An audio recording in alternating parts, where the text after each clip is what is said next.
ही जेके ॻाल्हियूं हलन पियूं, ॻाल्हियूं न पियूं थियनि, ॻाल्हियूं थियनि पियूं, मुंहिंजो हिन मामले में हिकिड़ो क्लियर अंडरस्टैंडिंग आहे त ही जेके टॉक्स आहिनि इहे त पसे पर्दा त हमेशह ई हलंदियूं आहिनि। हाणे ऑफिशियली अगरि ॻाल्हियुनि जो मामिलो थिए पियो, गवर्नमेंट कल अॼु सुबुह जो अख़बारनि में अंसार अब्बासी साहिबु ख़बर ॾिनी त हिकिड़ी सरकारी अहम शख़्सियत ऐं PTI में आला सतह ते राब्तो थी वियो आहे ऐं ॻाल्हियूं हलनि पियूं। पोइ ॻाल्हियूं अगरि कामयाबु थींदियूं त पोइ इस्टेब्लिशमेंट सां राब्तो थींदो, अलफ़ थींदो, ॿिए थींदो। पोइ अॼु ई PTI बानी इमरान ख़ान अंदरां वेही चए थो त न सिर्फ़ु जिन्हनि वटि ताक़त आहे ॻाल्हियूं हुननि सां थींदियूं। हाणे ॾिसो ॻाल्हि इहा आहे त ताक़त कंहिं वटि आहे, इन सां मुराद इमरान ख़ान जी हूंदी आहे त इस्टेब्लिशमेंट। माज़ी में इमरान ख़ान चिटो करे चवंदो हो त हुकूमत सां ॻाल्हियूं न थींदियूं, इस्टेब्लिशमेंट सां ॻाल्हियूं थींदियूं। हाणे चए थो जंहिं वटि ताक़त आहे, मिसाल को सरकारी वज़ीर, मिसाल इसाक़ डार, मिसाल अलिफ बे पे, को वञी चए थो त बाबा मूंखे इस्टेब्लिशमेंट अथोराइज़ कयो आहे ऐं गवर्नमेंट बि अथोराइज़ कयो आहे, त आउं तव्हां सां ॻाल्हायां, त माना बाख़्तियार त थी वियो न। हाणे इहो जेको ॻाल्हियुनि जो ऐं इहा ॻाल्हि जेका थिए पई त इमरान ख़ान शायदि आख़िरी मिनट ते कॉल वापसि वठे 24 नवंबर जी, ऐं इमरान ख़ान चए पियो, मतिलबु हाणे एक्सट्रीम पोज़ीशन वठे पियो त जेको उहिदेदार कारकुन सम्झे थो त इहा कॉल न एहतिजाज न करणु खपे, उहो पाण खे पाण ई अलहदा करे वठे पार्टी खां। माना अहिड़े माण्हू जी ज़रूरत ई कोन्हे जेको 24 नवंबर जी कॉल खे PTI वारो जेको हुनखे सां इतफ़ाक़ नथो करे। त हाणे ॻाल्हि इहा थी वई त ख़ान एडमेंट आहे ख़ान खे रोकण लाइ, या ही सॼो ख़ुदि हिकिड़ो माहौल जोड़ियो वियो मतां। ज़रूरी न आहे त ईअं हुजे जीअं आउं चवां पियो, लेकिन हिकिड़ी सिचुएशन तव्हां ईअं बि सम्झी सघो पिया त ही अॻु में ई ईअं रिथियो वियो हुजे त भई ही कॉल ॾिबी, पोइ वरी ॻाल्हियूं शुरू थींदियूं ऐं ॻाल्हियुनि जे नतीजे में कॉल ही इमरान ख़ान वापसि वठंदो ऐं पोइ बाक़ाइदा ॻाल्हियूं बाज़ाब्ता शुरू थी वेंदियूं। हाणे हुकूमत पारां ॾिसो, इहा जेका ख़बर सुबुह जो ॾिठी, मूंखे हिन में हिकिड़ी मंतक सम्झ में न आई। उन में इहो चयल हो त हुकूमत ॻाल्हाईंदी, यानी नवाज़ सरकार ॻाल्हाईंदी PTI सां, पोइ इस्टेब्लिशमेंट खे एतमाद में वठंदी। मूंखे लॉजिक ई सम्झ नथी अचे। नवाज़ सरकार के, पीपल्स पार्टी के, हीअ जेके इतिहादी हुकूमत आहे, हिन खे घणी रकात जो सवाबु आहे जो PTI सां ॻाल्हियूं करे। को 24 नवंबर में डिॼंदा त कोन हूंदा न सर। हुकूमत में वेठल माण्हू अहिड़े धरणनि ऐं हुन मां तेसि ताईं न डिॼंदा आहिनि जेसि ताईं हुननि खे इहा पक न थिए जे पोयां इस्टेब्लिशमेंट आहे। अदरवाइज़ हिन मां केरु कोन डिॼंदो आहे।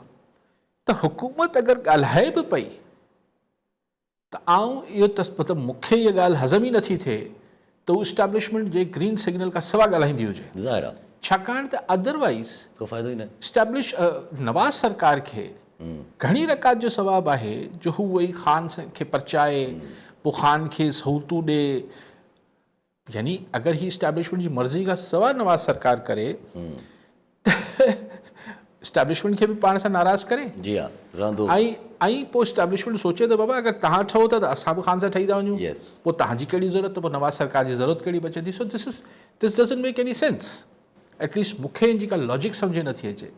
सो चाहे को सिविलियन ॻाल्हाए रहियो, हींअर ॻाल्हाए रहियो आहे PTI सां, या को गैर सिविलियन ॻाल्हाए रहियो आहे, उन्हनि जे पारां ई ॻाल्हाए रहियो आहे, पर उन्हनि जे पारां ई ॻाल्हाए रहियो आहे जिन्हनि लाइ इशारो ख़ान करे पियो। अॼु जेको सुबुह जो अमीन गंडापुर ऐं बैरिस्टर गौहर विया आहिनि, ज़ाहिर ई न्यापो खणी विया हूंदा। हीउ जेको नेगोसिएशन आहे, ज़ाहिर ख़ान सां डायरेक्ट न पियो ॻाल्हि थिए, त बैरिस्टर गौहर ऐं अमीन गंडापुर उहे बि हिकिड़ो गो बिटवीन जो रोल प्ले कंदो रहियो आहे, हिकिड़ो पुल ठहण जी कोशिशि कंदो रहियो आहे। ऐं ख़ुदि बुशरा बीबी जी जेका आज़ादी हुई, उनखे बि माण्हू इन ॻाल्हि सां ताबीर कनि था त हिन में बि गंडापुर जो हिकिड़ो रोल हो। ॾिसो, केरु कुझु बि चए, लेकिन मुख़्तलिफ़ शयूं मतिलबु हू असरअंदाज़ त थींदियूं आहिनि। को थोरी थींदी आहे, को वधीक थींदी आहे। इहो नथो चई सघे त फलाणी शइ जे करे हीउ सभु कुझु थी रहियो हूंदो। हीउ जेको मुस्तक़िल हिकिड़ी सिचुएशन पाकिस्तान जी बीठल आहे माशी तरह, पोइ असांजे ख़िते में जेको कुझु थिए पियो, उनखां पोइ हीउ जेको ट्रंप जो खटणु आहे, ऐं ट्रंप खटण खां पोइ जेका पंहिंजी टीम ठाहे रहियो आहे, उनखां पोइ पाकिस्तान खे पंहिंजे अंदरि हाउस एंड ऑर्डर आणणु पॉलिटिकल स्टेबिलिटी अशद ज़रूरी थी पई आहे। ऐं गॾोगॾु अगरि ट्रंप एडमिनिस्ट्रेशन या ख़ुदि ट्रंप वटि अगरि थोरो घणो को सॉफ्ट कॉर्नर आहे त हिन में को लिकल ॻाल्हि न आहे त उहो ख़ान आहे। आउं इहो नथो चाहियां त ट्रंप फ़ोन करे चवंदो त ख़ान खे छॾे ॾियो, ज़ाहिर आहे। लेकिन अगरि को सॉफ्ट कॉर्नर आहे त तव्हां थींदो आहे त जॾहिं तव्हां रांदि थी रही हूंदी आहे त तव्हां पंहिंजो बेस्ट प्लेयर जेको आहे, तव्हांखे ख़बर आहे त हीउ जेको मुंहिंजो बैट्समैन आहे हीउ ऑस्ट्रेलिया जे ख़िलाफ़ु बहितर खेॾे थो, तव्हां उनखे टीम में शामिलु कंदा आहियो न। तव्हां चवंदो हीउ मुंहिंजो बॉलर जेको आहे हीउ वेस्ट इंडीज़ जे ख़िलाफ़ु सुठी बॉलिंग कंदो, त ईअं ई अगरि ट्रंप सां खेॾणो आहे ईंदड़ 4 साल यस, त स्टैब्लिशमेंट हुजे, सरकार मतिलबु हुनखे ख़ान वारो प्लेयर जेको आहे जंहिंजी थोरी घणी हिते बॉलिंग हलंदी अमेरिका जी पिच ते, उनजी ज़रूरत न पवणु लॉजिकल न आहे। यस, हा, ज़िद बहस जी ॻाल्हि न आहे, पर अगरि तव्हां मुल्की मुफ़ाद में सोचो।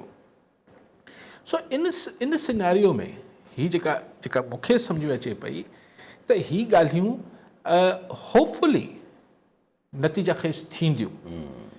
हाणे अगरि सफ़ा एक्सट्रीम पोज़ीशन ख़ान वठंदो, सफ़ा घुरण सां, ॾिसो हिन ॻाल्हि में न पओ त इमरान घुरे थो सही मुंहिंजो मैंडेट मूंखे वापसि करे छॾियो, घुरबो 100 रुपयो आहे, पछाड़ी में 4 आना 10 आना 15 आना, जिथे ॻाल्हि टुटी उते ॻाल्हि टुटंदी आहे। शर्त इहो आहे त ॻाल्हियूं शुरू थियनि। सो मूंखे हीअ हाणे ऑफिशियल थी वियो तक़रीबन, या नीम ऑफिशियल, PTI तरदीद करे थी त असांजी ॻाल्हियूं न पियूं हलनि, पर आउं सम्झां थो त हीअ हिकिड़ी नीम अनाउंसमेंट आहे, अलामियो आहे त ॻाल्हियूं PTI ऐं लाॻापियल धुरियुनि जे विच में शुरू थी वियूं आहिनि बाज़ाब्ता।